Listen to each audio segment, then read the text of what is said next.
A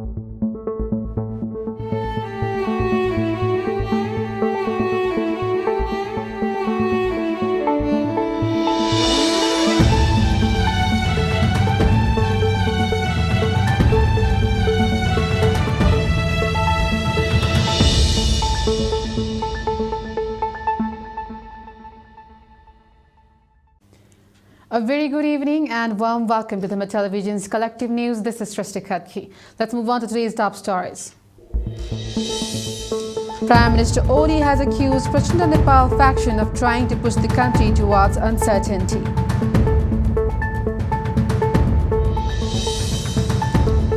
Nepali Congress youth leader Gagan Thapa has urged judges not to be influenced by anyone in the ongoing debate of dissolvement of the parliament. The Rashtriya Janamorcha Party chairman Chitra Bahadur KC has urged all the parties for agitation to save the country. Former winners of APF Club have made a winning start in the National Women's League football. Fire has broke out at world's largest vaccine producer, Serum Institute, killing 5.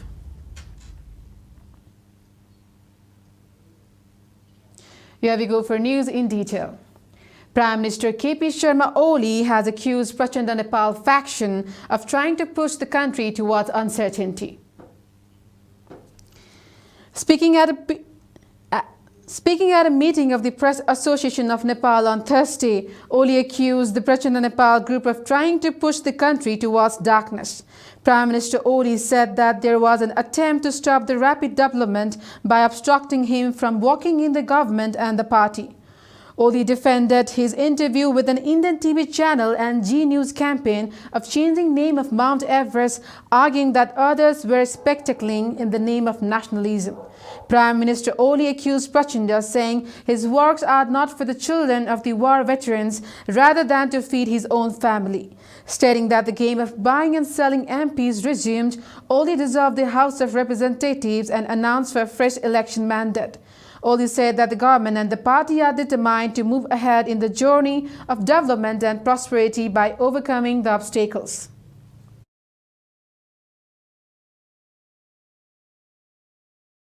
अखण्डताको रक्षा गरोस्, स्वाधीनताको रक्षा गरोस्, इतिहासप्रति गर्व गरोस्, स्वाभिमान माथि उठाओस् र देशको विकासमा समर्पित होस्, देशलाई एउटा आधुनिक सभ्य अरूले पनि आहा भन्ने खालको देश बनाउने कुरामा लागोस्, त्यस्तो पार्टीको परिकल्पना गरेको थियो। तर पार्टी तपाईहरुले देख्नुभयो, एक दिन एउटा राम्रो कामको पनि समर्थन गर्ने आँट नभएको, बुद्धि नभएको, मन नभएको त्यस्तो पार्टी पो बन्यो। लिडरशिपको यस्तो पंक्ति तयार गर्न खोजेको थिएँ मैले, जसले देशलाई राम्ररी हाँक्न सकोस्। तर देश हाँक्ने होइन, देशका निम्ति मर्ने होइन, आफ्ना निम्ति मर्ने, आफन्तका निम्ति मर्ने। एकजनाले मलाई जवाफ दिए, परिवारवाद नातागोताका कुरा गर्दा जवाफ दिए, केपी ओलीका छोराछोरी छैन, मेरा त छोरीहरू छन्, ज्वाइँहरू छन्, हेर्नै पर्यो, बनाउनै पर्यो। छोरी भएका मान्छेले त मेयर बनाउनै पर्यो, बनाउन भोटले पुगेन भने मतपत्र च्यात्नै पर्यो।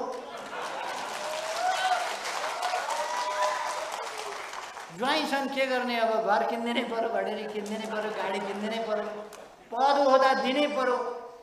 केपी ओलीका छैन, कसलाई दियोस्, मेरा त छन्, दिन्छु।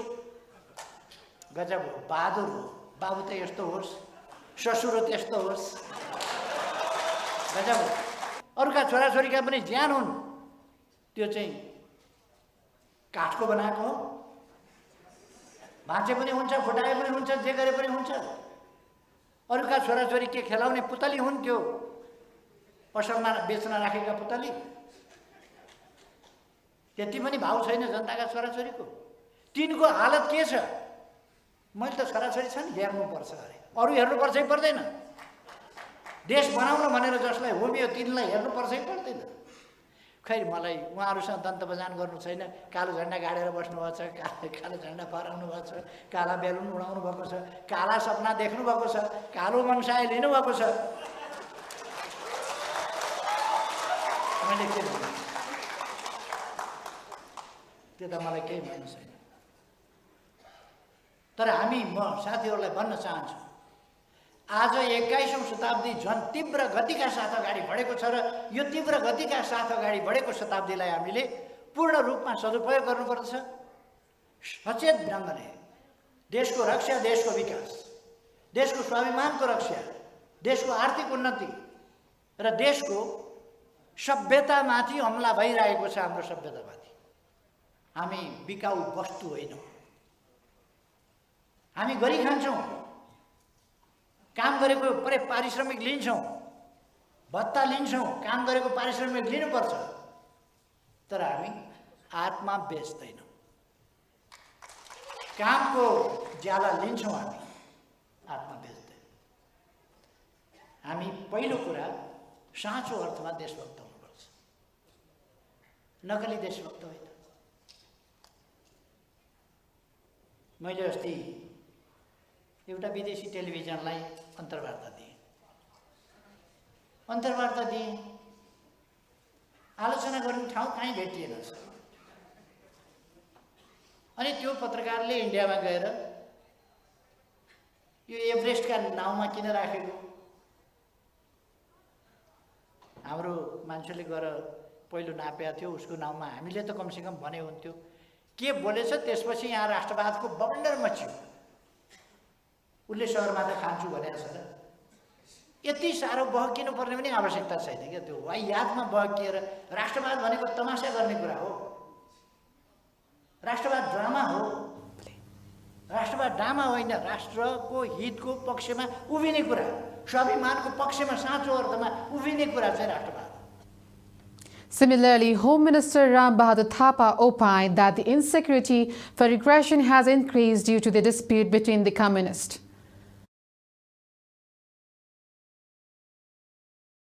हामीले सत्यलाई स्थापित गरेर मात्रै, सत्यलाई सम्प्रेषण गरेर मात्रै हामीले नेपालको अग्रगमनको गतिलाई अगाडि बढाउन सकिन्छ।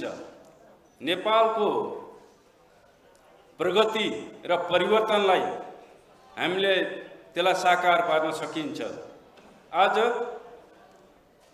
असत्य अथवा त्यो नकारात्मक शक्ति को हुन् कम्युनिस्ट आन्दोलनका, त्यो कुराहरूलाई पनि हामीले अन्वेषण गर्न जरुरी छ। आज कम्युनिस्ट आन्दोलन विभाजित भएको छ, पार्टीबाट एउटा गुट अलग भएको छ। एउटा सत्य हामीले यो देखेका छौँ। आज संसद विघटन भएको छ, फेरि एउटा राजनीतिक अस्थिरता सिर्जना गरिएको छ।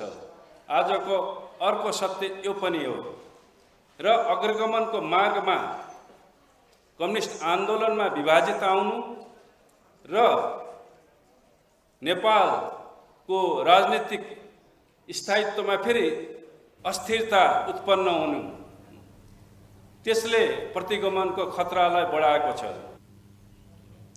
The gathering was organized by Oli faction under the slogan "Strong Walking Journalists with Full Press Freedom for Building Prosperous Nepal, Stability, Development and Protection of National Independence." Press organization is the base of Nepal. Nepali Congress youth leader Gagan Thapa has urged judges not to be influenced by anyone in the ongoing debate of dissolvement of the parliament.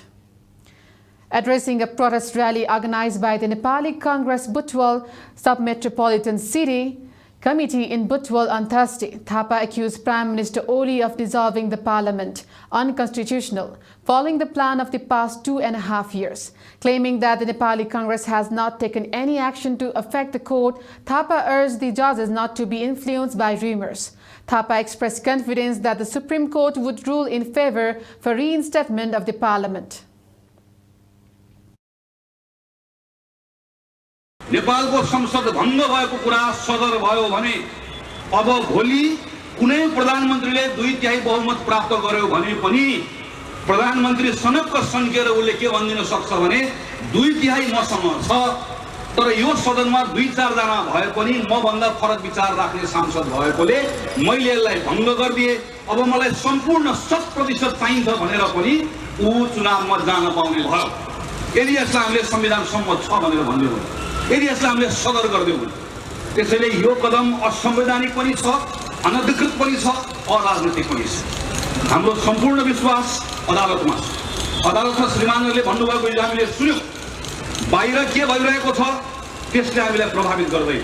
हामी पनि त्यही चाहन्छौँ, बाहिर भइरहेको कुराले बेन्चमा बसेको श्रीमानहरूलाई प्रभावित नगरोस्। हामीलाई कुनै प्रभावित गर्नु छैन।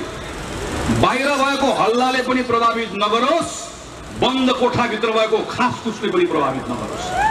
श्रीमानहरूलाई केवल एउटै कुराले प्रभावित गरोस्, आफ्नो ड्युटीले, संविधानप्रतिको आफ्नो कर्तव्य बोधले त्यो कुराले मात्र प्रभावित गरोस्।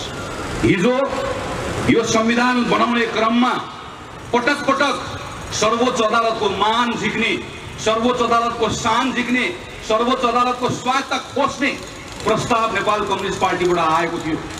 यही संविधान सभाभित्र लडेर सर्वोच्च अदालतको सर्वोच्चता र स्वायत्ततालाई कायम गरेको हामीले आज हामीले निर्माण गरेको त्यही सर्वोच्च अदालतबाट संसदको पनि मान रहोस् भन्ने चाहन्छौँ, संसदको पनि सम्मान रहोस् भन्ने चाहन्छौँ। त्यही संविधान सभा जसले संविधान बनायो, त्यो संविधान बनाउँदै गर्दाको प्रत्येक विधायिकाको त्यहाँको मनासालाई पनि सम्मान गरियोस् भन्ने चाहन्छौँ। हामी चाहन्छौँ यो बेलामा अदालत आफू जसरी एउटा परीक्षामा आएको छ, अदालतप्रतिको आस्था रहोस्, विश्वास रहोस्। मलाई विश्वास छ, मेरो अदालतमाथि विश्वास छ। मलाई विश्वास छ केही दिनभित्र अदालतले निर्णय गर्छ। छिटो निर्णय गरियोस्, ढिलो नगरियोस्, चाँडो निर्णय गरियोस्। संसद पुनर्स्थापना हुन्छ, पुनर्स्थापित संसदभित्र हिसाब किताब हुन्छ, पुनर्स्थापित संसदले पनि न्याय गर्छ। ढिलो चाँडो देश फेरि निर्वाचनमै जान्छ। यसैले निर्वाचन हुन्छ कि हुँदैन अल्मलिनु पर्दैन।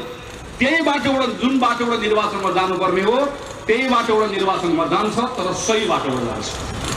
त्यसैले योभन्दा बढी सर्वोच्च अदालतले निर्णयका बारेमा अनुमान लगाउन आवश्यक छैन भन्ने म ठान्दछु, विश्वास गर्न आवश्यक छ भन्ने ठान्दछु। सर्वोच्चले सही फैसला गर्छ, त्यो फैसलाले संविधानलाई ट्र्याकमा लिएर आउँछ। आजको प्रश्न संसद पुनर्स्थापनाको पक्षमा कि निर्वाचनको पक्षमा भनेर कसैले सोध्नुहुन्छ भने तपाईँले भनिदिनुहोस्, त्यो प्रश्नै गलत, गलत प्रश्नको सही उत्तर आउँदैन।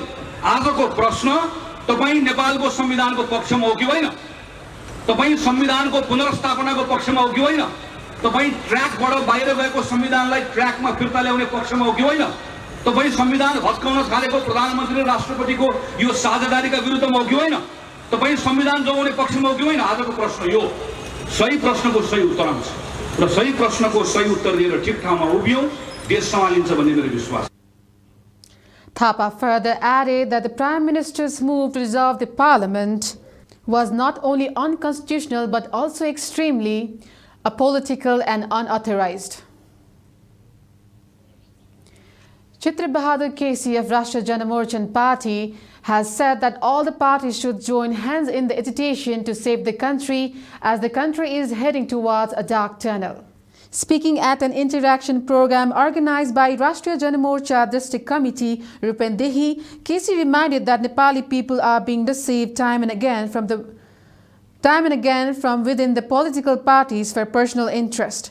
KC said that some people and parties are taking advantage, being traitor, brokering the interests of the nation and the people.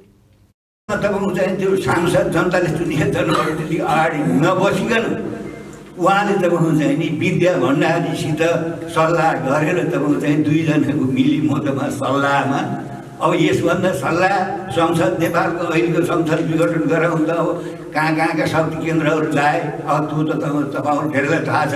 तैपनि हामीले डाइरेक्ट देख्नु के हो भन्दाखेरि तपाईँको चाहिँ नेपालमा र चाहिँ सत्ताधारीहरूले त्यसमा पनि राजनीतिक पार्टीभित्रबाट चाहिँ पटक पटक जुन प्रतिगमन हुने गरेको छ, हामीले चाहिँ धोका पाइराखेका छौँ र जति पटक तपाईँको चाहिँ हामीले धोका पाउँछौँ त्यसबाट उम्कन र तपाईँको चाहिँ नि अब अगाडि बढ्नको लागि फेरि पनि तपाईँको चाहिँ राजनीतिक पार्टीहरूको संयुक्त तपाईँको चाहिँ मोर्चा नबनिकन संयुक्त रूपले चाहिँ सदनमा अब मैदानमा नआइकन अब तपाईँको चाहिँ नि नेपाली जनतालाई बारम्बार धोका दिने, नेपाली जनतालाई तपाईँको चाहिँ सताउने त्यस खालका शक्तिहरू चाहिँ घुँडा टेकेको छैन। 30 वर्ष तपाईँको पञ्चायत हाल्दा पनि तपाईँको चाहिँ नि संयुक्त रूपमा पार्टीहरू मिलेर नजाने बेलासम्म राजा हटेन। ठिक त्यस्तै तपाईँको चाहिँ नि अब त्यो वीरेन्द्रको तपाईँको चाहिँ नि जुन गतिविधि हो त्यसलाई नियन्त्रण गर्न पार्टी मिलेर मात्रै तपाईँको चाहिँ समाधान भएको। ठिक त्यस्तै ज्ञानेन्द्रको प्रतिगमनलाई पनि देशका राजनीतिक पार्टीहरू, नागरिक समाज, पत्रकारहरू सबै एक ढिक्का भएर मैदानमा चाहिँ देखा परेपछि मात्रै उनीहरूले घुँडा टेकेका हुन्। त्यसकारणले आउँदो दिनमा र सबै राजनीतिक पार्टीहरू फेरि पनि तपाईँको चाहिँ संयुक्त भएर सङ्घर्ष नगरिकन हाम्रो यो जुन तपाईँको मुलुक अहिले जुन अँध्यारो सुरुङतिर मुलुक चाहिँ प्रवेश गरिरहेको छ यसलाई बचाउनको लागि चाहिँ कुनै एक्का दुक्का पार्टीले चाहिँ गर्न सक्दैन। अब कतिपय राजनीतिक पार्टीहरूले चाहिँ राष्ट्र र जनताको स्वार्थभन्दा सत्ताधारीहरूको दलाली गरेर त्यहाँ सामेल भएर आफ्नो फाइदा उठाउने किसिमले पनि यो विघटनलाई तपाईँको चाहिँ वैधानिक छ, कानुन सम्मत छ भनेर चाहिँ अब चाहिँ वकालत गरिरहेका छन्। संसदमा गएर एकचोटि पनि सामना नगरिकन, एकचोटि पनि तपाईँको चाहिँ त्यहाँ देखा नपरिकन त्यसै तपाईँको चाहिँ कोठे निर्णय गरेर त्यत्रो जनमतलाई तपाईँको चाहिँ नि संसद विघटन गरेर अहिले जुन खालको चाहिँ काम भएको छ यो अप्रजातान्त्रिक छ, यो असंवैधानिक छ, यो अलोकतान्त्रिक छ। त्यस कारणले यसलाई सच्याउनको लागि फेरि पनि हामी चाहिँ संयुक्त भएर जानुपर्छ भन्ने नै हो। In the program, Casey said that it was not possible to remove the king from the 30-year-old panchayat until all the parties came together. He stressed on the need to join the movement for the restoration of the parliament. The Hashan gold mine collapsed on 10 January after an explosion. The entry into the mine has severely damaged. For a week with no sign of life, but on last Sunday, rescuers felt a pull on one of the ropes they were lowering into small shafts leading down into the dark. A paper note was then sent up on a rope from a group of 12 surviving miners, 11 trapped in one place and a 12th trapped further below. Chinese rescue teams say it might be more than 2 weeks until they can save a group of miners trapped hundreds of meters underground. From the group of 11 miners authorities made contact with last weekend, one has since died after falling into a coma. Rescue workers have so far only managed to drill small holes down but are able to supply food and medicine to the trapped men. Rescue operations are trying to widen a narrow shaft to make it big enough to lift the miners out. This is all for now. We'll be back with more news and updates. Till then, keep watching Dharma Television for peace, prosperity and enlightenment. May all the sentient beings be at peace. Stay safe.